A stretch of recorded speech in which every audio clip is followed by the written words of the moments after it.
தமிழ்நாடு மீனவர்கள் இலங்கை கடற்படையால் அடிக்கடி கைது செய்யப்படுவதை கண்டித்து மத்திய அரசின் கவனத்தை ஈர்க்கும் வகையில் நாடாளுமன்ற வளாகத்தில் திமுக மற்றும் அதன் கூட்டணி கட்சிகளின் எம்பிக்கள் போராட்டத்தில் ஈடுபட்டனர்.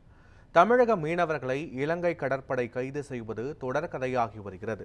இந்த பிரச்சினைக்கு மத்திய அரசு நிரந்தர தீர்வு காண வேண்டும் என்று தமிழக மீனவர்கள் தொடர்ந்து வலியுறுத்தி வருகின்றனர். இந்த நிலையில் தமிழக மீனவர்கள் இலங்கை கடற்படையால் கைது செய்யப்படுவதை கண்டித்து நாடாளுமன்ற வளாகத்தில் திமுக மற்றும் அதன் கூட்டணி கட்சி எம்பிக்கள் போராட்டத்தில் ஈடுபட்டனர்.